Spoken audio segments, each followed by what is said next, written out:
আসসালামু আলাইকুম। চলুন আজকে ঘুরে আসা যাক চুয়াডাঙ্গা জেলার আলমডাঙ্গা উপজেলার আলহাস ইউনিয়নাধীন ঘোলদারি জামে মসজিদ থেকে। মসজিদটি তৎকালীন বৃহত্তর কুষ্টিয়া, চুয়াডাঙ্গা, মেহেরপুর জেলার প্রথম স্থাপিত জামে মসজিদ হিসাবে পরিচিত। এই মসজিদটি ঘোলদারি বাজার থেকে প্রায় 1 কিলোমিটার দক্ষিণ পূর্ব দিকে অবস্থিত। ইতিহাস থেকে জানা যায়, সম্ভবত 1006 সাল অর্থাৎ বাংলা 413 সনের দিকে হযরত খায়রুল বাশার রহমতুল্লাহ আলাই ইসলাম প্রচারের উদ্দেশ্যে আলমডাঙ্গা উপজেলার ঘোলদারি গ্রামে মসজিদটি নির্মাণ করেন। ইতিহাসবিদদের মতে ইখতিয়ার উদ্দিন মোহাম্মদ বিন বখতিয়ার খলজির নদিয়া বিজয়ের অনেক আগেই ঘোলদারি মসজিদটি নির্মাণ করা হয়েছে। হাজার বছরের ইতিহাস ও ঐতিহ্যের সাক্ষী হিসাবে আজও দাঁড়িয়ে আছে এই মসজিদটি। ইতিহাস পর্যালোচনা করলে জানা যায়, প্রথম শতাব্দীর কোনো এক সময় হযরত খায়রুল বাশার রহমতুল্লাহ আলাই নদীপথে আলমডাঙ্গায় আসেন।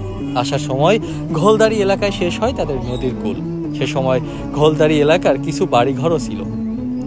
ইসলাম প্রচারের জন্য ঘোলদারি গ্রামে আস্তানা গাড়েন তিনি। এখান থেকেই তিনি ইসলাম প্রচার এবং প্রসারের কাজ শুরু করেন। এ সময় তিনি একটি গ্রামে মসজিদ নির্মাণ করেন। এটি বর্তমান ঘোলদারি জামে মসজিদ হিসাবে পরিচিত। হযরত খায়রুল বাশার রহমতুল্লাহ আলাইহির মৃত্যুর পর এই মসজিদের প্রাঙ্গণে তাকে দাফন করা হয়।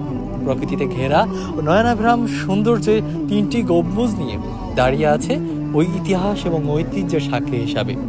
অনেক দূর দূরান্ত থেকে অনেকেই আসেন নামাজ পড়ার জন্য, অনেকে আসেন ইতিহাস ও ঐতিহ্যের সাক্ষী হওয়ার জন্য। চাইলে আপনিও আসতে পারেন, ঘুরে যেতে পারেন এই সবুজ প্রকৃতির মাঝে সবুজ 3 গম্বুজালা মসজিদ থেকে।